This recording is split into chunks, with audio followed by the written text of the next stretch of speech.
All right. Hello and welcome everyone to our fourth Kwentuhan with Cambio on the topic of reconnection, an online conversation on reconnecting with our roots as Filipinos in the diaspora. And tonight we are joined by our guest, Jovie Galit, who is a settlement professional, calligrapher, and the founder of Pinay Collection.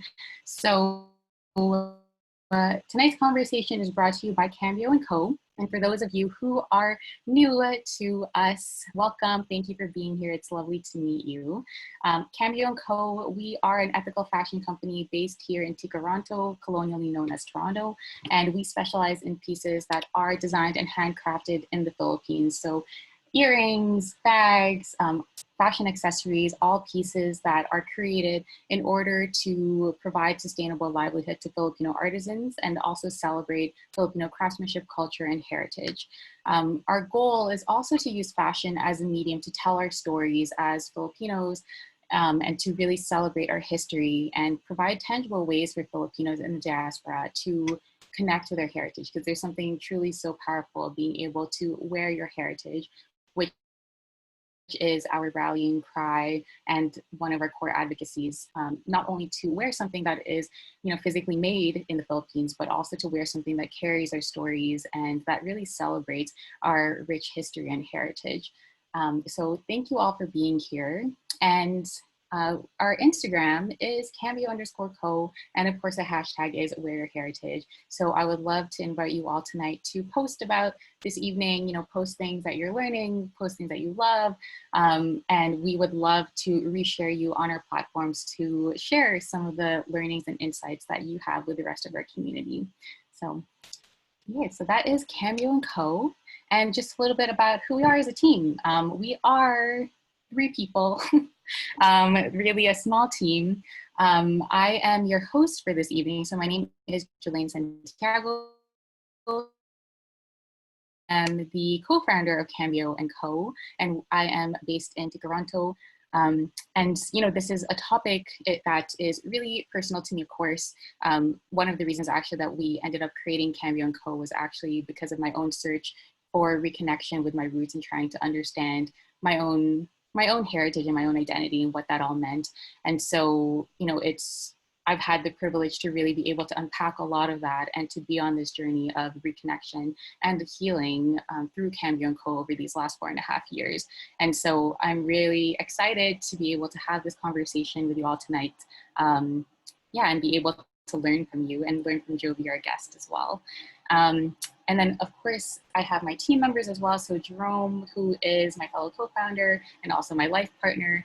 And he is, of course, not hosting, but he is behind the scenes helping. So as well as Nikki Bautista, who's a community storyteller. So she is based in Manila. And Nikki is also the person behind our Instagram. So if you've ever messaged us, that is usually Nikki behind the scenes there. And so the 2 of them will be behind the scenes today. And if you have any issues with the Zoom at all or questions that come up or any issues, you can email or message us on any of our social media accounts, and our team will help you out there. So yeah, so that is our team, and we're really, really excited to be here with you all tonight.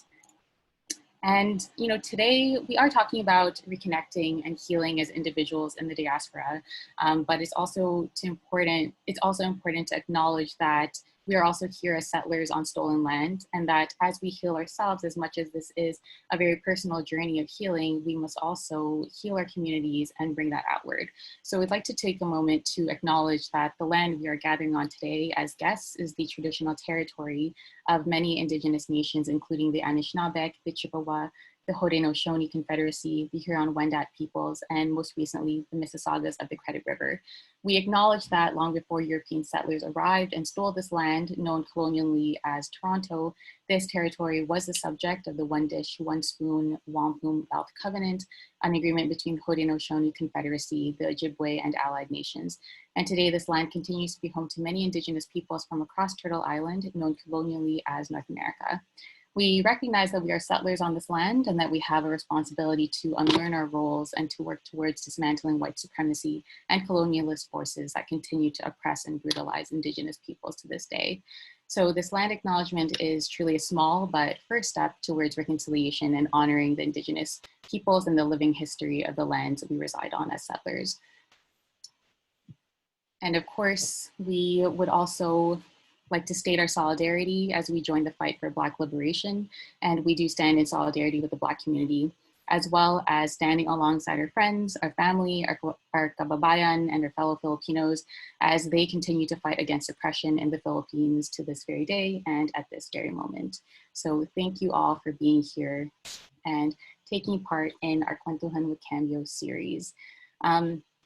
Kwentuhan itself is a Tagalog word meaning to tell stories and to have a conversation. And this is a word that we wanted to use to embody the series of our Kwentuhan series in terms of having a back and forth flow and an open conversation with our community.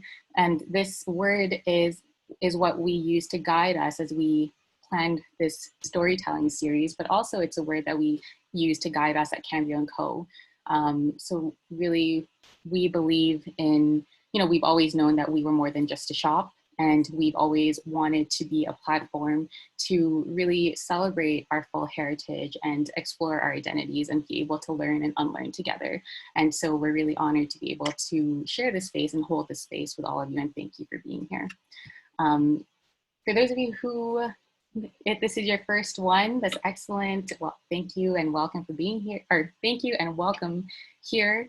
But this was actually part of a 4-part series. So we did have other sessions around identity, artistry, self-love, and those will all be available as recordings that you can all see. So do keep an eye out, recordings as well as this session.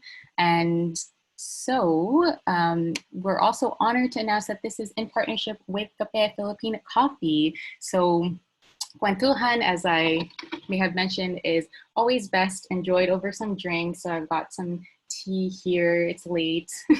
So I think Jovie's got some bubble tea around there.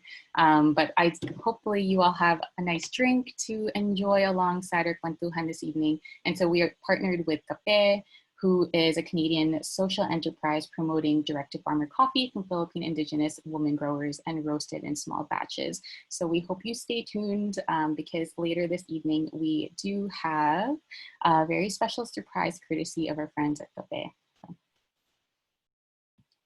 Perfect, and now ready to talk about today's theme, which is all about reconnection and what does healing and reconnection look like for us as Filipinos in the diaspora? How do we reclaim our identities and fully embrace ourselves? And how do we foster healing for ourselves and for our communities? This is some of the questions that we're going to be tackling tonight. And of course, there is so much to explore, but we're going to try to fit in as much as we can within the next hour and a bit. And just to be aware, due to the nature of tonight's conversation and the work that Pinay Collection does, just a warning that you may hear and see some pejorative words. So if you are in a space where you might not want the people around you to hear, then kindly make arrangements to allow for more privacy if you need to. Okay. And then about Pinay Collection. So Pinay Collection is a merch line that celebrates and reclaims Filipina and Filipinx heritage and identity. So their goal is to share, empower, and be unapologetic about our unique Filipina and Filipinx narratives through Pinay-infused themes, which aim to cultivate the power of Tagalog words. And many of the words that you'll see in Pinay Collection's pieces have been used to diminish and shame Filipinas. And so this is part of what makes the designs of Pinay Collection so unique, beautiful, and rich with Pinay magic, and also so powerful in the stories that these words hold and the ways that we can reshape them. And I'm very excited to introduce you all to our guest this evening, who is Jovie, who is a settlement professional and founder of Pinay Collection and Pina Letters. Yes, shout out to Ariana Del Mundo for this beautiful flat lay. And so Jovie is a Filipino immigrant from Nueva Ecija who arrived in Canada in July 2011. Pinya Letters is a modern calligraphy business that's based in Toronto, and Jovie also is, of course, the founder of Pinay Collection, a merch line celebrating and reclaiming Filipina and Filipinx heritage and identity. And outside of Jovie's role, outside of her artistic role, Jovie is also a trained social services professional and leads a team of settlement workers in Toronto. So we're really excited to have Jovie here tonight, and she will just begin by doing a brief talk to just share more about her journey, which then will dive into our Kwentuhan conversation and questions from you all. So welcome, Jovie. All right. Hi, everyone. Kumusta? Salamat, Cambio, for having me today. Yeah, I guess I'll just dive into this whole thing. My name is Jovie, just like Bon Jovi, but Jovie is short for Jovie Marie Catal Magalit, right? I, just like what Gelaine mentioned, I'm a first-generation immigrant from Nueva Ecija, that is in the central Luzon of the Philippines. And a fun fact about me is I grew up loving Jollibee, just like every Filipino kid. I did not just love the fast food, I also loved mascot. When I was a kid, we didn't have a lot of money when I was growing up. So my family would, very rarely go to Jollibee, only when there's special occasions. And whenever we would go, my Lola would always tell me, Jem is my nickname, Jem, go, Jem, go to Jollibee and take a picture with the statue every single time. And I dreaded it because deep inside, I'm like, Mamang, people would know that we're poor, that we rarely go to Jollibee. But now looking back, I see all of these photos of me with the same bee, and it just brings me joy. So there's that. Next slide, please, Jillian. Thank you. Yes, trick and joy really do bring me joy. Yes. My hometown is Muñoz, Nueva Ecija. I'm not sure if many of you know Muñoz or many of you are from Nueva Ecija. Let us know in the chat box. But my small town of Muñoz is just, it's a whole bunch of rice fields. So it's pretty much a small town filled with rice fields and some small bodies of water like that waterfalls in there. My town is where they invented the tilapia ice cream.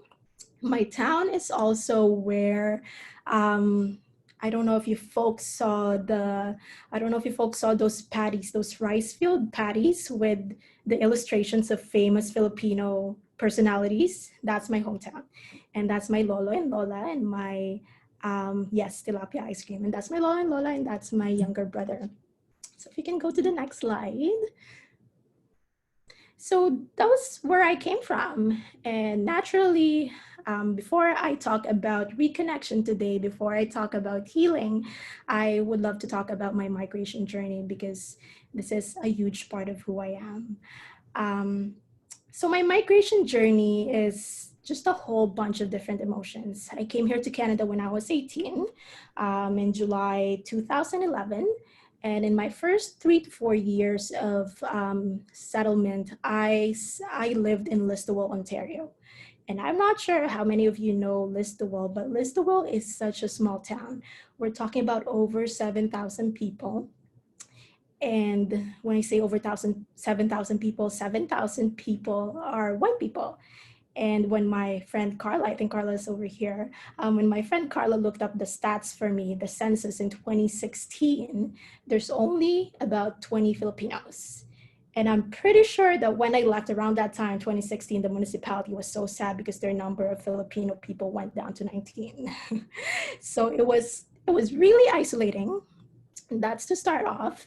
But also, I did not see anyone who represents me. I did not see community. I only know my mother. I only know my brother. I would not speak because I fear that no one can relate to me, to my experiences. It took me about 6 months before I officially and had the courage to take the bus because I did not know what to do with those tokens. I did not know where to put, I did not know where to pay. I did not know if I should be saying para.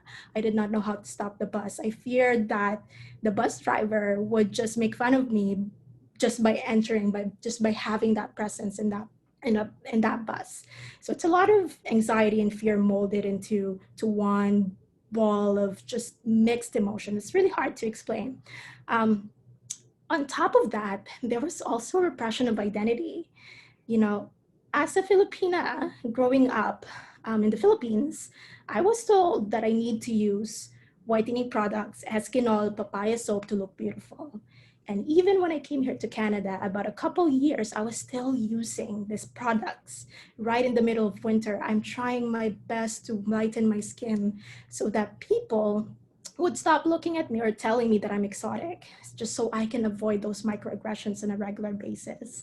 You know, it came to a point that I felt so oppressed that I had to repress my identity just so I can escape the reality of it all.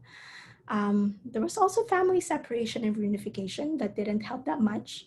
I don't know if many of you know the realities of many migrant workers here in Canada, but especially during that time, migrant and skilled Filipino workers cannot really bring their families upon admission to getting their workers visa. So when they come to work here, they have to work at least 3 or 4 years before they can bring their families over. So that was the case for my family. My mom took 4 years before she was able to bring us in as permanent residents. And during that time, during that 4 years, there was already a lot of pain, a lot of trauma that between me and my mom. And when I came here, I didn't have the critical thinking that I have now. I didn't think that, oh, you know, this is the fault of the complex immigration system of Canada. I did not think that this is the fault of the corrupt government in the Philippines. I definitely did not think that this is the fault of colonialism. But during that time, my anger was all just projected on my mother because I thought that was her fault. You know, why did you leave us? So all of that led me into feeling so isolated that I would not talk to anyone. For the most part, I would not talk to my mother. I only had my brother that time. So it was really a lot of negative emotions, but I've definitely learned so much from this. If we can go to the next slide. Well, my reconnection journey, flash forward to about a few years, then my reconnection journey started when I got hired as a youth settlement worker in a community service agency downtown Toronto. So these are the wonderful youth that I serve. Many of them are Filipinos. I've probably in my role in that role for about 4 years, I probably served over 1,000 Filipino youth. And so much of that experience has led me to my reconnection and the healing that I am going through now. If you can go to the next slide. So I think the way it made sense for me is to just break down my reconnection journey into stages. And for me, the very first stage was feeling represented. You know, when I first worked as a settlement worker, my mind was so blown with how many Filipinos are around me. I remember the very first time I came into a school, I'm about to facilitate an after-school program for the first time, and there were about 30 students in that room, and 28 of them were Filipinos. And I was so ecstatic that I can speak Tagalog at work. I still do speak Tagalog up to now, but I was so enthusiastic. I mean, I was so pumped that I was able to speak my language to people that I know, to so many people I know. Because in that room in itself, there's just so much more Filipinos that I know from my hometown. I did not only feel represented with the youth that I work with, I also felt represented with so many professionals around me.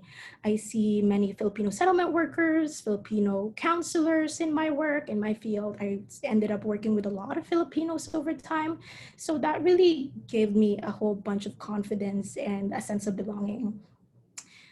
Next to that is me feeling empowered to express, oh, sorry if you can go back, that's okay. Yeah, next to that is me feeling empowered to express and reconnect with my identity because of the presence of community. That's when I started getting more engaged in conversations about my homeland and started picking up what I left back home. That's when I started watching more news and learning about the immigration patterns of Filipinos here in Canada. That's when I started integrating more Filipino workshops and programming in my work. And the more I feel much more capable, the more I feel much more comfortable in what I'm doing, others started seeing and acknowledging my potential. Next slide, please. And within that, for me, the fourth stage is the more people talk about, the work that I do, the potential that I have, I started seeing that potential in myself as well. Then again, this is all rooted in community, in a community that started building around me. And the fifth stage is engaging more in my community. I started giving back to the very community that gave me that sense of self-determination. I started giving my energy to more community service agencies that offer support and services to Filipinos in the diaspora. And the sixth stage here, if you would notice, the first and the fifth stage, first to the fifth stage are all through my work within the settlement field. And the sixth stage led me to my work with Pinay letters. If you can go to the next slide. I'm not sure many of you know, but Pinay letters is my very first venture. It's a calligraphy business that caters to special events, to weddings, restaurants, and workshops. About a year and a half into going into running Pinay letters, I started feeling sort of back to square one. I realized that so much of my work and so much of what I reflect and project out there is very Western. 90% of my clients are white. My content, my social media is rarely any reflection of my identity. And I'm sorry, and that's when I started engaging more in Filipino work, in Filipino Tagalog work. If you can go to the next slide, please. That was also the time that people started encouraging me to create Filipino artwork. If you can see that purple frame over there is one of my very first commissions, Filipino commissions from my dear friend Carla, who is also one of the driving forces of Pinay Collection. She commissioned me to create that Kumain Ka Na sign for her short film Jezebel. Also, at the bottom over there is me doing live calligraphy at Cambio's 2018, I believe this is 2018, holiday pop-up. That was the first time I met Gelaine. You'll see there the first few early designs of the Maarte Maldita Maganda tote bag, and that Kayumanggi leather jacket is a hand-lettered leather jacket that I wore at the Pinay Power 2 conference in Montreal in 2019. So a lot of this work has accumulated. My work with the Filipino community and weaved into my art has started building up. We can go to the next page. And the more I engage in this work, that's when I started realizing that, oh my God, I am now in that place of representing Filipino artists, representing Filipino calligraphers. And when I look back, I realized that my very first stage of reconnection was feeling represented. And now suddenly I am the space, I am the shoes of someone representing. If you can go to the next page, please. That is also when I realized that the more I represent, the more it led to nowhere, sort of, with Pinay letters. That's when I reflect and this is probably one of my biggest takeaways from this journey is having the influence to represent is a huge responsibility. And I totally felt that with Pinay letters, totally. But representation without the purpose of community care and mobilization is just plain privilege. And this realization came with the community around me, the community who kept me grounded, the community who tells me that, okay, this is amazing, all the Tagalog artwork is amazing, but what else? Next slide, please. So that's when I started building Pinay Collection. As many of you know now, Pinay Collection is a merch line that reclaims the Filipina and Filipinx identity. And for me, the way Pinay Collection has moved beyond just the concept of representation is by encouraging Filipinas and Filipinx to see and value each other beyond imposed colonial beliefs. It encourages all of us to embrace our identity in a way, and in a way sort of decolonize the way we see our existence here in the diaspora. For me, Pinay Collection is a powerful affirmation of who we are. And all of this was projected by this small venture by us creating safe affirming spaces like hosting Tagalog calligraphy workshops. We can go to the next slide. creating online dialogues about what it means to be Filipina, talking about issues that matter and that our kababayans back home are struggling with, including the anti-terror law, or hosting spaces where we talk about anti-Blackness in the Filipino community. And definitely within the 9 months that Pinay Collection is in existence, I felt so much more, I definitely felt so much more beyond just Pinay Collection representing a Filipino merch line. And it definitely has become a community in which I learned so much from. We can go to the next slide. Okay, so that was that. That was very briefly my journey in a nutshell. And the very last part of my presentation today is just going to be talking about healing. And I'm just going to say this, what I'm presenting today is healing for me and how it went for me. Because healing, what I always tell my youth is healing is like a walis tambo, especially for us in the Filipino community. Healing in the Filipino community, although we share a lot of similar traumas, similar pain, just like walis tambo, like you would see walis tambo might look the same, multiple ones would look the same, but really our healing won't be linear, it won't be the same, right? If you look closely to each walis tambo, you know, the handle is weaved differently, the hairs were, I don't know if you call it hair, I honestly don't know what you call the bottom part, but the walis itself, they're, you know, they're in different lengths, they're positioned and cut differently, and that's who we are. Bristle, thank you, salamat, oh my god, bristle. Okay, the bristle is cut differently, like it would be the same for all of us. Our healing journey won't be the same, but you know, it will definitely be coming from similar trauma and pain of understanding. We can go to the next slide.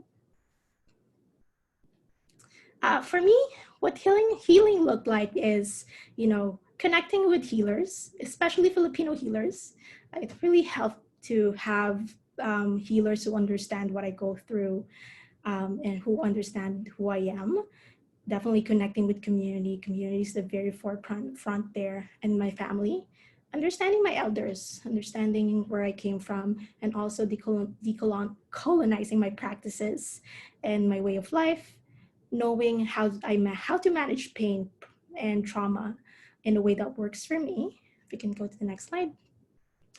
Reclaiming what I've lost and repressed. It's a very important piece. I do this so much with Pinay Collection. Many folks don't realize that although they're talking about and sharing stories about how they're reclaiming their identities through the work that we do, as much as many folks are doing that, I am also doing that as I see other people connecting with our work and sharing similar stories. And the very important piece for me in terms of healing is finding my values and finding that by asking the question, what should success look like? And I talk about this a lot with many of my friends, and a huge part of this is challenging normative traditional success in the patriarchal, colonial, heteronormative society that we live in. And I guess my answer to that is, I realized that success for me and for Pinay Collection is about how we care for our community, how we redistribute wealth and resources to uplift our kapwa, and how we encourage Filipinos to care for issues concerning our community back home and here in the diaspora. Yes, revenue, followers, numbers, those are bonuses, but definitely centering our work into how much care we put in our community is very important. Kapwa means kin. Yes, so kapwa, it means, yeah, kin, exactly. Thank you, Danielle, for asking that. If we can go to the next slide, please. So I would say words comunidad means community, kapwa means kin. Reconnection comes with a huge responsibility. Now that I've suddenly found my place, you know, myself in the shoes of someone who's on my way to reconnection, I realize that it is a huge responsibility. If we can go to the next slide. I learned that once you find yourself in that responsibility of being able to reconnect or have started your journey in reconnecting, it is vital to take it on with care, humility, and deep understanding of the complexities of realities and identities of the community your identity belongs. I truly believe that reconnection is reciprocal. I was able to reconnect with my community, and when that happened, when I felt that that's starting to happen, that I'm well on my way there, I think it would be a disservice for me to just stop, because I've benefited so much from that community. My healing is very much because of that community. And to be able to care for that community and understand how complex that community is and ways I can uplift that community is only the first start. I mean, the first step for me to further my reconnection, right? And healing. If you can go to the next step. And yeah, for so many of us in the diaspora, reconnection means community, healing means community. Next slide, please. And I guess I'm just, before I finish and before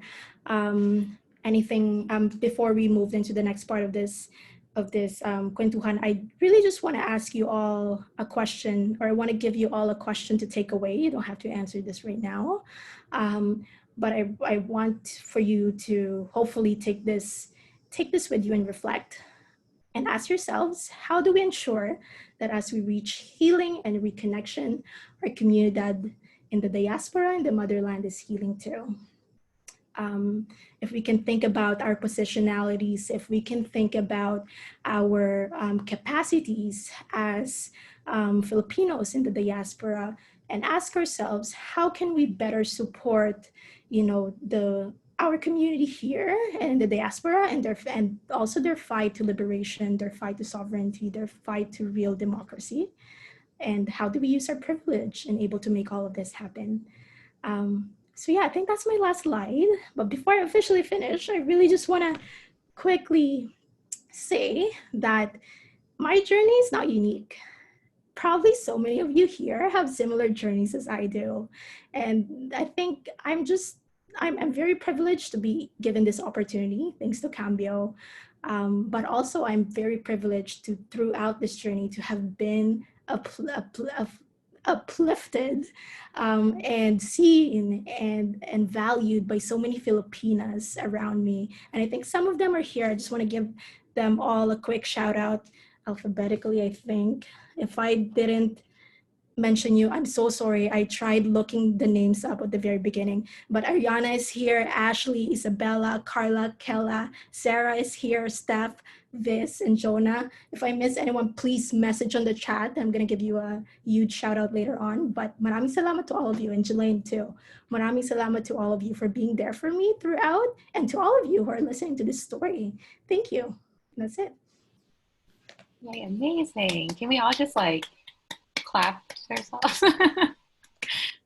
Yeah, amazing. Thank you so much, Jovie, for sharing your story. And it truly, I think there's just so much power in hearing other people's stories and seeing ourselves, like you said, seeing ourselves represented. And I think there is something really beautiful about our community. I think that similar to what you were saying is my journey of reconnection, it means community, and I wouldn't be where we are today. Cambio really wouldn't be where we are today without the support of everyone here tonight. And sometimes it shocks me when I see there are almost 100 people that registered for this Kwentuhan, and I'm I can't believe that. And that we really get together to really uplift one another and support each other's journey towards healing. I think there's so much power. Yeah, so thank you. And I guess something that actually I would love to hear, to just discuss tonight, is when Pinay Collection actually first launched, because I remember being at the launch party last year, I think. It was last year, just being at the launch party and then kind of hearing about the words that first appeared or the images that first appeared when you Googled Pinay Collection, and just seeing some of those things that showed up on Google when you search a word that is inherent to us and our identities, and to see some of these I'm sure you guys can look it up, you all can look it up yourselves. But like, I think there's just so much power in realizing like there's so much that we need to do work on, and so many things that there's so many ways that our identities, things that are inherent to us, have been used to oppress us and have been used to diminish who we are, even a word that is just so inherent to who we are. So in terms of that, Jovie, like, can you talk a bit about like how that experience of like seeing those images or seeing, you know, what people have associated with the word Pinay, like how did that influence your work? And how is that a driving force in what you do? Yeah, I mean, Pinay Collection has always been about reclaiming identities. And this early stage, last year, I was so set to naming the venture Pinay Collection. I bought the domain, I got the website, everything. But then I was really, really dumb for not looking it up on Google first before doing all of this. I should have known better. But the first time I looked it up on Google, um, when I looked up the words Pinay Collection in Google, it was a lot of just sites sexualizing Filipinas. It wasn't a great Google search at all. And many of you who were in the launch would see that. You've probably seen that because I asked all of you to look it up. And I talked to many of my friends about this, and so many of them are like, but this is what your brand is about. It is about, changing these narratives of Filipinas and how we've been, how we've been sexualized over time and how we are seen over time. So that became a huge driving force, one, into putting out more content out there of stories of Filipinas from them, not from people who think of us as who we are, who thought that they think that they know who we are. And so we started writing some blogs, we started working hard in social media, we started putting out very amazing, I guess valuable content out there, including stories from our community members. I honestly am not sure what it looks like now because my SEO is very compromised, of course. But back then, whenever I would meet a new Filipina, I would be like, "Oh, can you look up Pinay Collection for me?" And I would look at their phone and what it looks like. Well, But Carlos says that you've successfully changed the top hits now when you Google Pinay I Collection. hope so. I think our brand shows up now. Probably the second page will still see some nasty stuff in there, but at least the first page is good. Yeah. But yeah, it definitely has become that driving force of, not just changing individual narratives, but our narratives as a whole in the online world. Yeah. In terms of like, because, like Pinay Collection focuses a lot on, or uses a lot of pejorative words in terms of reclaiming words that have been used to diminish us. So can you talk about like, how did that come about, and like what has been the response from the community? Okay. So when I was first learning calligraphy, I would practice in Tagalog because that's my first language. And really my fear throughout is that I didn't want to lose the language. I didn't want to lose the Tagalog language, not know it eventually.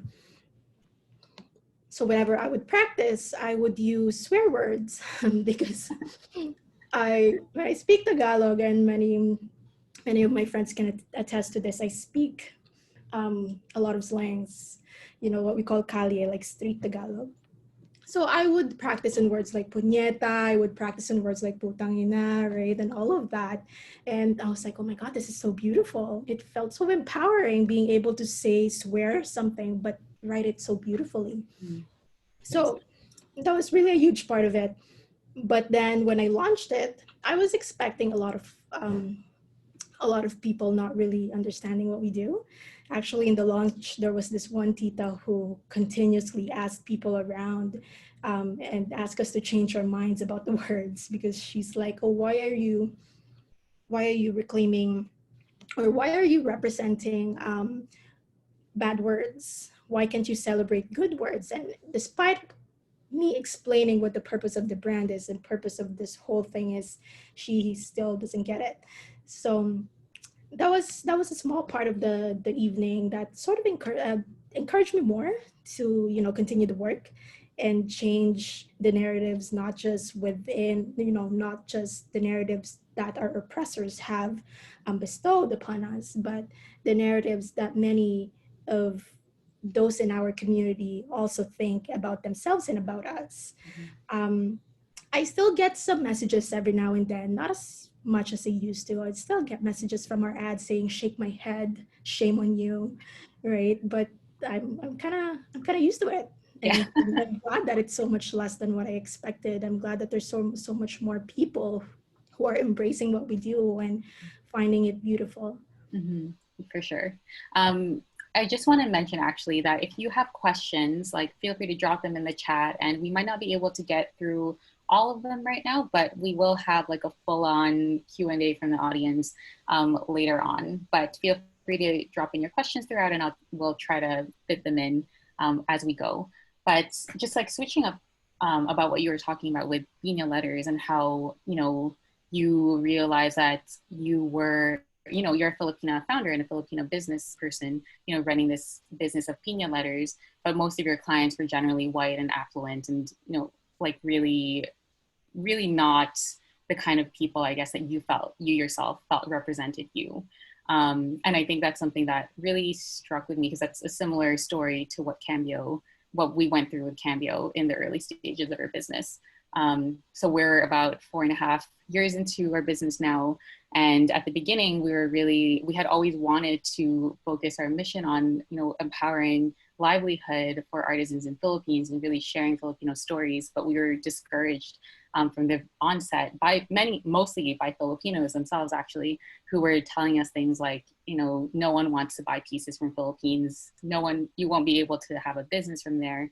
It's not going to be worth a lot of money. Like all of these things that were very, very discouraging. And so, you know, early on, we felt the pressure to have products that cater to everyone, that was like more mainstream, whatever mainstream means. And we ended up having mostly the white, progressive, liberal clientele. And it just was, I think that was a realization for me personally, is like, you can be, you know, a Filipina founder, but it doesn't necessarily mean that you're representing Filipinos or Filipinas. And that what's something that is really important to cultivate in our community is not just you know, being a Filipino founder, a Filipino-owned business, but also being a business that actually serves the community and exists to benefit the community. So say that again. Yeah, like I think that's something that is really important, because otherwise we just end up having the same kind of power dynamics where we have, you know, people of color who are, you know, catering to the white customers or the white clientele. And so I guess something that I would love to hear your thoughts is like, how do you think that we can really like kind of cultivate that intentionality amongst our community? Like what kind of advice do you have for people who are, you know, business owners or people who want to find ways to serve the community in their day-to-day lives? How do we cultivate that kind of intentionality of going beyond just representation, but actually service? Mm-hmm. I think it comes with a lot of learning. I grew up in the Philippines. I spent 18 years of my life in the Philippines, and I still have a lot to learn. You know, up to this day, I make it intentional to learn about who I am, about what's happening back home, right? About what's happening with Filipino folks here in where I live, here in North America, in Turtle Island. And I think it is a lot of also a lot of humility, you know, because owning a business comes with power and privilege, right? And being intentional and humble about it means knowing how to properly disseminate that power and privilege, how to properly redistribute wealth and resources to uplift others. And so just so you're not the only person being uplifted. Mm-hmm. And I think having that mindset, that grounded mindset, is so important. It's the very first step to everything else. Mm-hmm. All right. And I think I'm very privileged to have such wonderful circle, to have such a wonderful community here that keeps me grounded every single day. And that calls me in when there's something that when I do something wrong or when I misstep, right? That's very important. And grounding that within your community, within your circle of friends, letting them know that, hey, I am in this journey. Um, but please call me in if there's something that I miss, if there's something that I didn't know, or if there's something that I misunderstood, right? And trusting your community that they would do the same for you. Yes, bayanihan. That's the very concept of bayanihan. So yeah, I think that's the very core of it for me, at least. Yeah, I've had I've had the privilege of, you know, being able to explore and really like try to unpack what it means to be Filipino in the context of also having a business. Because my reconnection journey, like I grew up mostly here and I was born in Bulacan, but then you spent most of my life in Canada. And so for me, it went from knowing very little and being very, very disconnected from the Filipino community outside of my immediate family to suddenly, in my 20s, creating this business that was supposed to be representing Filipino culture and heritage. And that was something that was like very, very challenging to navigate those things. And also like that imposter syndrome of not feeling Filipino enough to serve my community, but also feeling that, that there is something there that I really needed to explore. And that I wanted to find a way to give back and do it in a meaningful way. And I think when we first started off, like it was very, everything is always good intentioned, right? For the most part. But then it's that process of learning and like you said, having those difficult conversations and like so many times that we like messed up and we will continue to mess up. And like, I have had the privilege to be able to learn so much alongside people in the community who have been able to teach me not only about like having a purpose-driven business, but also about what it means to truly, truly be proud of being Filipino in all the complicated ways that means. So yeah, I think you said it very well. It's about really having that openness to learn and making that part of your journey. And so something actually just in terms of, challenges or that context of like learning and unpacking our identities, like I think I've had a few conversations with people in our community who, they learn about Cambio and it's kind of a gateway. I like to think of Cambio as kind of a gateway for people who might not have thought about what it means to be Filipino or like even necessarily felt compelled to reconnect with their heritage. And so sometimes we're kind of the starting point, as I'm sure with Pinay Collection, you end up being kind of a starting point for many people's reconnection and healing journey, which is quite a privilege for us to be in that position. But also reconnection is messy, like you said, it's very painful. It can be traumatic in many ways, as well as that journey of unpacking and trying to understand one's roots and one's identity. And sometimes you end up learning things that don't make you proud of where you come from or the people that you come from. I think that's something that we don't often talk about as a community when we talk about reconnection and healing, is that it can be very messy and very painful. So I guess for you, Jovie, like how, especially like for you on a personal level, how have you kind of dealt with that aspect of your journey, of those pieces that maybe don't make you feel necessarily proud? Mm-hmm. I think it's very important to understand their colonial past. Mm-hmm. So important. I've learned so much when we host, especially when we hosted a conversation within Pinay Collection and the Filipino community when we talked about addressing anti-Blackness in the Filipino community. Ashley's over here and Carla, they're two of my co-facilitators. I've learned so much from them as well as Caitlin about, grounding ourselves and really understanding where the trauma came from.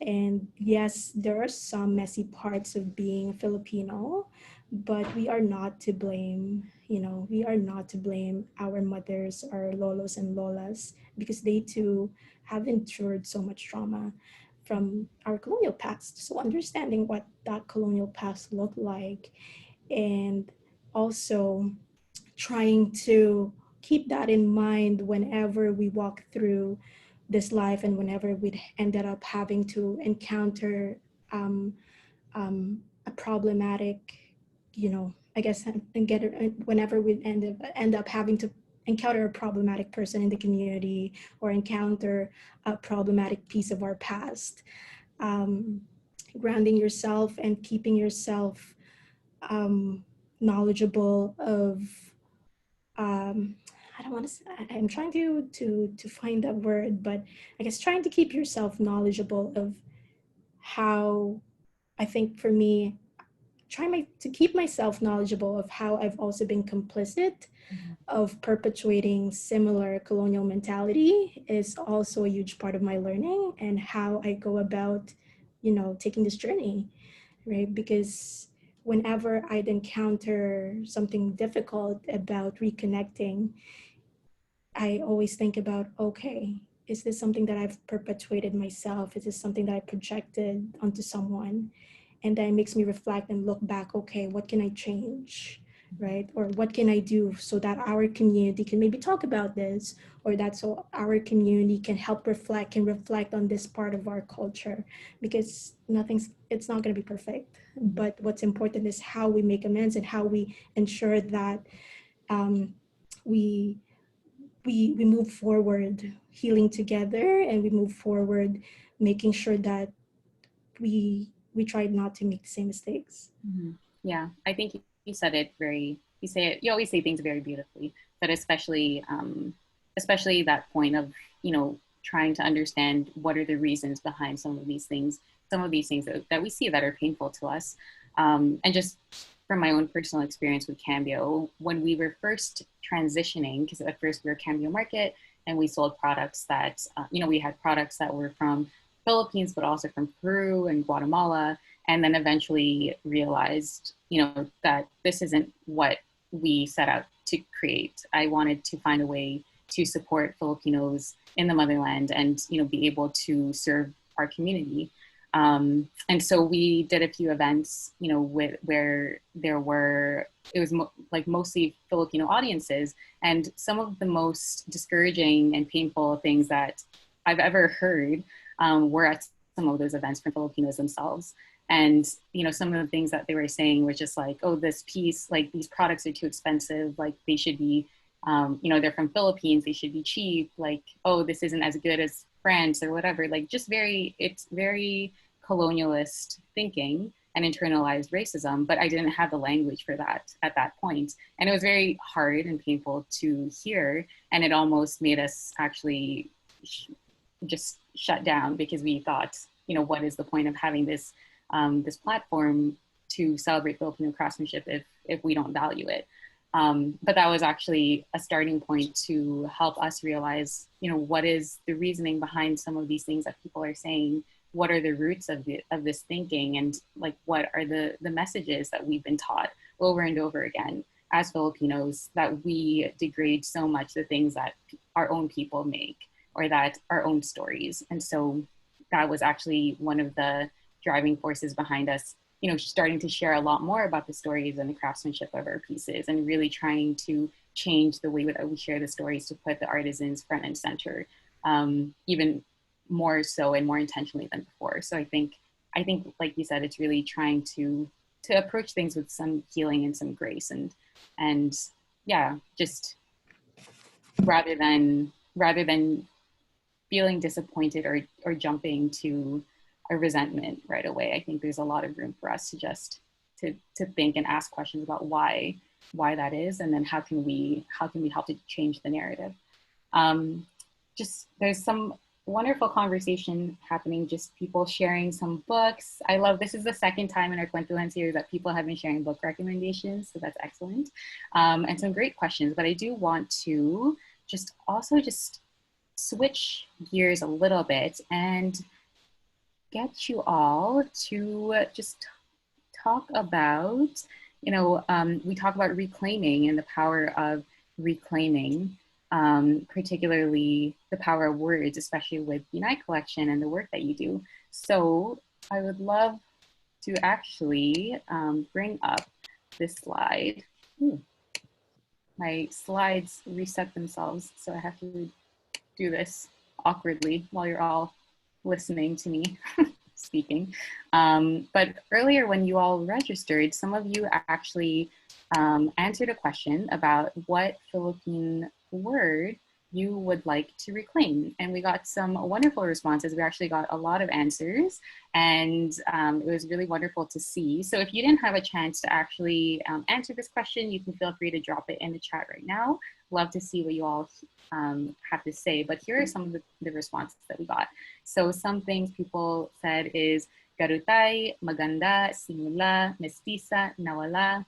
I admit I don't know what garutay means. So if someone, what does it mean, Jovie? Do you know? I don't think garuta is Tagalog, right? Oh. Yeah. But if someone knows, let us know in the chat. Other words that people said were maldita, ate, bruja, kapamilya, marilag. Someone, Iona would like to reclaim tapang. Nice, tapang. There are a lot of, so I wasn't able to include all the responses, but it was actually really lovely to see some of the things. So there's maarte, suplada, Filipino, bakla and maitim, provinciano, provinciana, kapwa, balikbayan, malandi, masungit. Yes, all words that I'm sure some of us have been called. Pilosopo, yes, halaga. So yeah, there are so many words, and I think what is really beautiful actually seeing these responses out is just like the variety of the kind of words that really connect with people or have landed with people, and also the various ways that we have also been oppressed by our own languages. So I think that's something that was really insightful and is really important. And so something, Jovie, a question for you that I would love to hear. Well, actually, first, do you have a word what is the word that you would like to reclaim? Oof. I get asked this question all the time, and so it's in my mood. No, there's a lot. I think the very recent one was SUPLADA. Yeah. Yeah, because I got called SUPLADA in my work, behind my back. Actually, SUPLADA and Mataray both. Yeah. Yeah.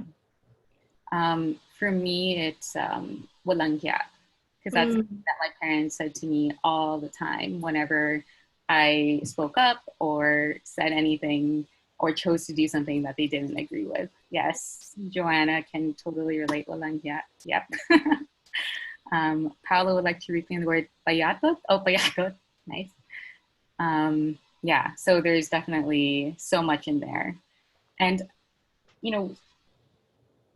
here we are like all gathered together. And we're all, like we said, reconnection is really linked to community, and healing is linked to community. And so how do you think we can support each other's healing and reconnection? I think by holding each other accountable, right? When I say calling in, it's something that I've learned very recently too, from Ashley, Carla, and Caitlin. Holding people accountable, and when you say calling in someone you trust, that they're able to reflect on whatever it is that they did wrong and be able to change that, being able to change whatever they did in a way that is understanding of the consequences and understanding of everything else, complexity of that action. Because when you call in someone, you believe in that person. And I think if we hold each other accountable, we become a better community in general. When we hold each other accountable, we're on our way to better journey of healing. When we hold ourselves accountable, we see each other. That automatically means that we see each other's values, that we see each other's identity, right? Of the way that we see each other for who we are. And I think that is something that, hanging out in the community, showing up for each other, those are all things that we do often, those are all things that are automatic. But I think if we hold each other accountable, we become better person, we become better people, and not just yourself, but also the community around you. Yeah. There's something just Danielle shared in the chat that her mom didn't teach her Tagalog when she was little, because she didn't want her to have an accent. So she doesn't have a word to reclaim, but she does want to reclaim a connection to her history. And I think that is something that I think many of us can relate to, and including myself. I wasn't taught or I wasn't raised to learn Tagalog, and my parents they didn't actively discourage, but they didn't encourage. And I think just linking back to the work that, Pinay Collection does, I think there's so much power in reclaiming words, because our language itself has been used as a way to erase us and to erase our identities. When we're told that, that Tagalog or that our, parents' maternal languages are not relevant or are not necessary to know because they're not economically viable. That is a way that we are used, that we're fed messages to erase us, to erase our history and our identities. And I think there's so much power in using words to reclaim. There's some amazing conversations here about accountability. Beautiful, beautiful content, beautiful things that are being shared in stories. And I just want to, link this back to our advocacy, which is wear your heritage, because there are words, and words are a really core part of that reconnection, and healing is reclaiming our words and our stories. And it's also about reclaiming what it means to, celebrate your heritage. I think that's something like being able to be loud, brown, and proud, and to be able to actually, wear something that is not necessarily just made in Philippines, but that actually shares our stories in meaningful ways, and that, focuses on like preserving forms of craftsmanship, or that really is about, wearing a part of our culture outwardly. And especially when many of us are in spaces that are very not necessarily safe spaces for ourselves. This is an act of defiance, just like in many ways speaking Tagalog or speaking our maternal languages are acts of defiance. Being able to outwardly wear and express yourself and express your style and your pride in where you come from and who you are is also an act of defiance as well. So let's continue being loud, brown, and proud, and supporting one another in community as well.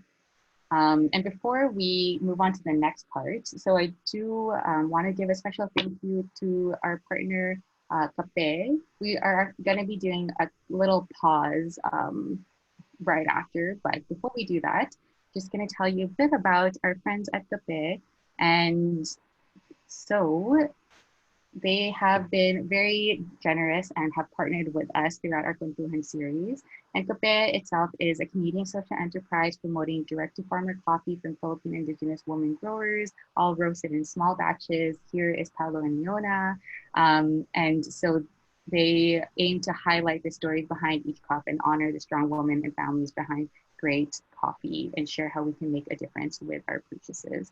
So they have very graciously donated a few bags of coffee to give to you all throughout our series. And we chose some we randomly chose people who have joined us here tonight. And so the first winner of our cafe giveaway for this evening is Alexis from New Jersey. So congratulations, Alexis. We will follow up with you after this Kwentuhan session. And so you can learn more about Kape and the amazing work that they are doing at kape.coffee and on Instagram as well. And they're also hosting a Filipinas trivia night on Saturday this weekend. So hope you can all join. So congratulations, Alexis. And then of course we have another surprise giveaway, yay, from Jovie, giving away a Pinay Collection tote of your choice. And so again, just randomly chose one of the people here this evening. And so the winner of our Pinay Collection giveaway is Tammy from Coquitlam, BC. So congratulations, Tammy. We'll follow up with you after this session to coordinate. Yay, congratulations. And with that, we're gonna take a quick little pause just to regroup, maybe refill your drinks and just take a little bathroom break, whatever you need. But in the meantime, if you haven't had a chance, I know there's been a lot of conversation in the chat, and a few of you have already sent in your questions. If you have questions to send in, this would be a great time to just send it either privately or in the chat with everyone. And then we'll regroup in about 2 minutes for the Q&A from the audience, so all your questions. So at 9:13, a quick little pause.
Okay, I think we're about ready to get started.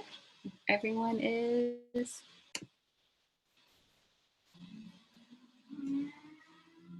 Yes, you can continue to send in your questions.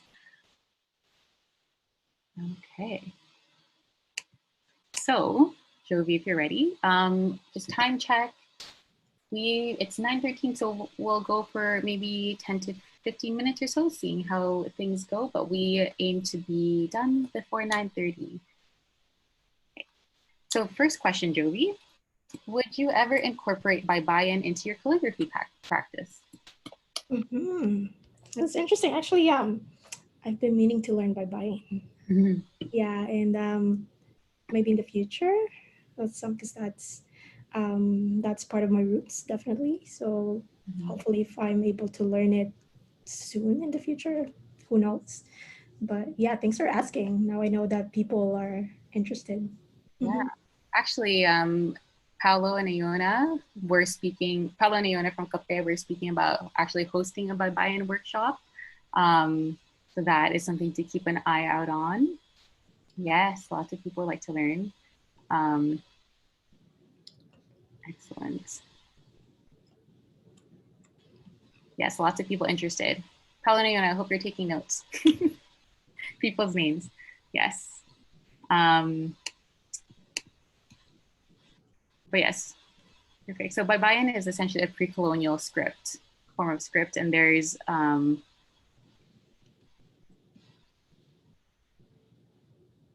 sorry, I don't want to explain it in a way that's incorrect. So I'm trying to find a more proper definition so that I don't mess it up. But Jovie, do you know how to explain baybayin? Well, But there's a lot of pre-colonial scripts that's based on different regions, but I know specifically by Bayan is based in Luzon, Central Luzon. mhm, mhm. Yeah, it's an ancient Filipino language before pre-colonial times. It's a syllabary. Cool. There's a lot to learn, and it will. I definitely would like to attend a Babayan workshop and learn more. Perfect. So Jovie, here's another question. Your story has always inspired me and resonated with me. The journey of healing can be very challenging and difficult, as you narrated in your story. And during those moments of discouragement and difficulty in your business and as an individual, how do you regain your strength to continue the work of empowerment that you do? That's hard. I think about the people that are impacting the work that I do. The people around me who sees me and who believed in me. I think about the struggles of my mother a lot. I think about my mama, because she's sacrificed so much. And I mean, coming to this country by herself, working her ass off for 4 years alone and isolated, just so she can bring um, us a better life is something that I reflect so much, because I know the complexities of utang na loob, and I know the layers of thinking that oh, this is an utang na loob and therefore I should be doing this in favor of my mother. But at the same time, I also think about she's gone through so much because of such an unfair system. And I guess the way I see things is that how can I create a better how can I create a better system? How can I create a better community with the people around me, to those who are about to embark on similar, um, to those who are about to embark on similar journey that my mom has gone through or that I've gone through. So I don't know if that makes sense. Yeah, no, I think it makes so much sense, and it's there's so much about the reasons that we do things, or the reasons why, our mission why, and it's so rooted. It's always so personal. Yeah, so I think you explain it really really well. Personally, for me, I think something that has really rooted me is that we have a responsibility. I think for me, if I have a platform that I have access to, then it's a responsibility and it's a duty to share that platform and to create opportunities wherever you can, and to really expand the stage that you've been given on. And I think that there's just so much that I've had the privilege to be given, based on who my parents are, and just the life experiences that I've had. And I feel that it's a duty to use whatever privilege you have to be able to create space for other people. Um, yeah, so just actually, Iona from Kakbe just offered a friendly correction about our definitions of baybayin. It is a syllabary, a way of writing syllables mainly used in Luzon and a little in the Visayas, but it's not exactly a language. Yes, perfect. And so another question, did Miss Universe have an influence to your reconnection journey? I don't I've lost who asked this question, but the person shared that for them, they started watching in 2015 when Pia won, and from there, they look forward to the successors and how they showcase their country. So how has Miss Universe kind of played a role in your journey? Oof, that was complex. My relationship with Miss Universe is very complex, because I don't, I don't see people. I honestly don't see people that look like me. But also, I guess I've seen people being represented, their community being represented. I also don't know what happened, to be honest, after they win. So I can't really fully answer the question. Like, after they win, what if someone can help answer this question? I would really love to learn. What do they do as a Miss Universe?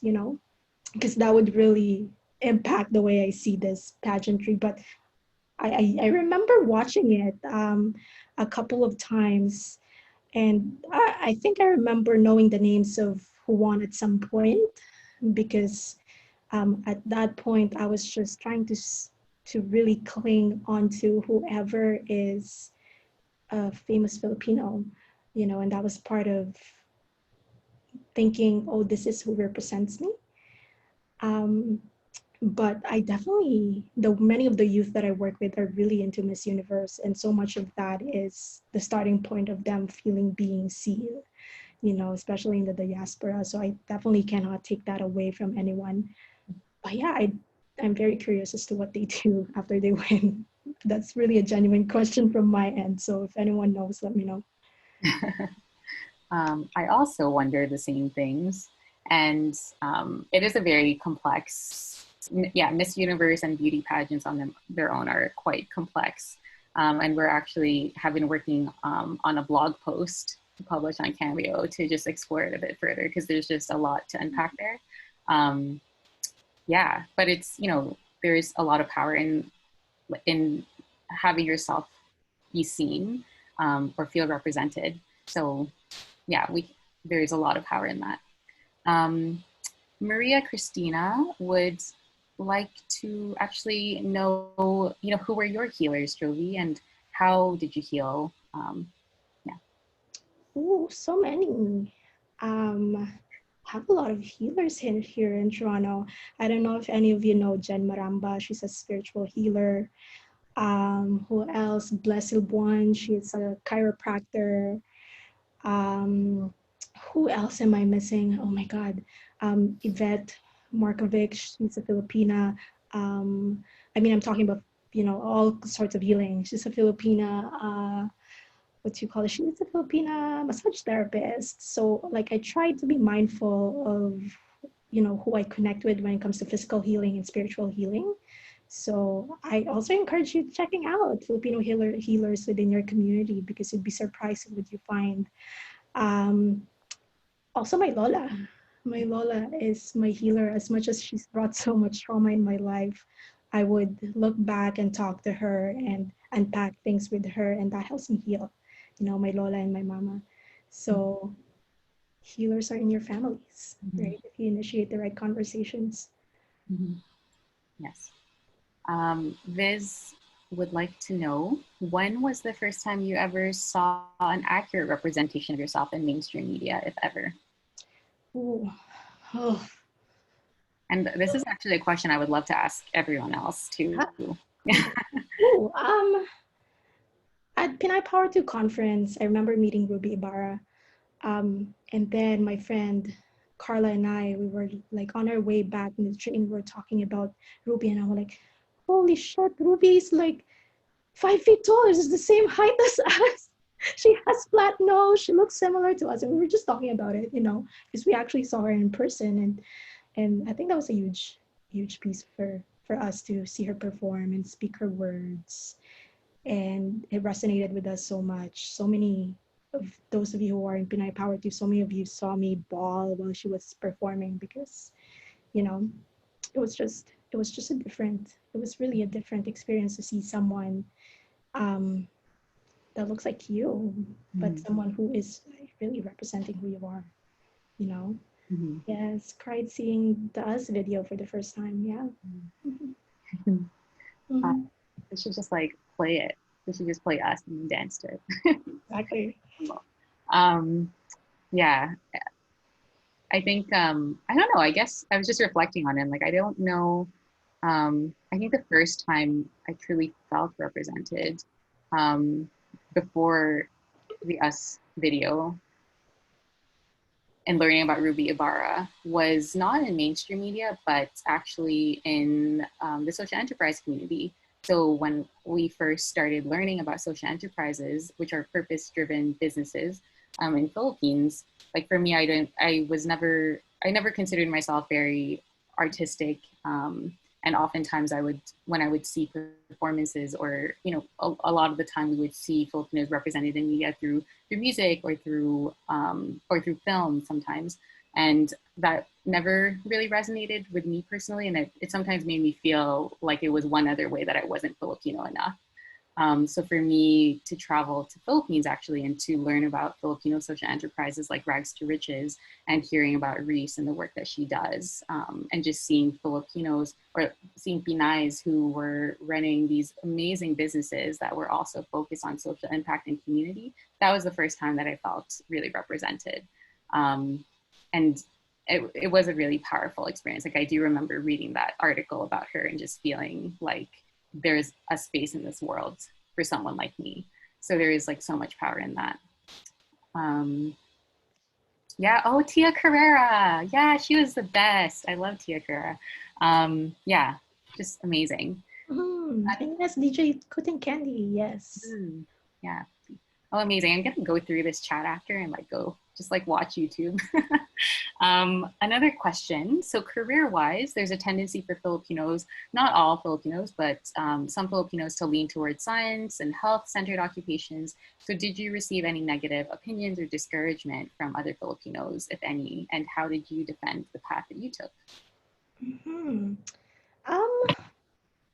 I think in terms of entrepreneurship, not really, but I think it's associated a lot with me keeping my full-time job. You know, I still do my full-time job on top of running Pinay Collection. And I feel like many people don't question my choices because, you know, I hustle, whatever that means. I knew that I've always been creative. I knew at a young age that I am a very creative person. And I've really made sure to show people that. And for my mom, I think she had that mindset that as long as we get here to Canada, we'll be okay, you know? So she didn't really care much as to what I do as long as I get a work, as long as I graduate from university. And it's also because I came here at a already older age. I sort of became the person who helps the family navigate the system. So I gained that reputation in the family, and she trusted me a bit more. But I definitely see with many of the youth that I work with, I definitely still see Filipino family members dictating the path, the career path that they should be taking. And I always end up having to talk to so many youth and maybe engage with some conversations with parents about these topics, because we see so many youth just not being happy at all about the career paths that are chosen for them. And I think it's also a narrative that we really do need to change, and we really need to ensure that the young people in our community are being encouraged and are being uplifted in a way that empowers their self-determination. It's wonderful. I am mindful of time because it is almost 9:30. So there are some amazing questions here, and I hope that this doesn't discourage you from not asking them. So I do highly encourage you actually, which leads in perfectly to the next step, is to please stay connected and to reach out, because these are really amazing and very important questions. So please do stay in touch and send us an email, reach out to Jovie. You can stay in contact with us at Cambio_Co on Instagram. We also have a sister company if any of you are planning a Filipino wedding, at Cinta_Co. And then of course, Pinay Collection for Jovie. And there are some really beautiful comments and questions that came up throughout this conversation. And I do hope that they continue past tonight's Kwentuhan. So thank you all for being here, and for creating this space and creating this time, especially given everything that is happening.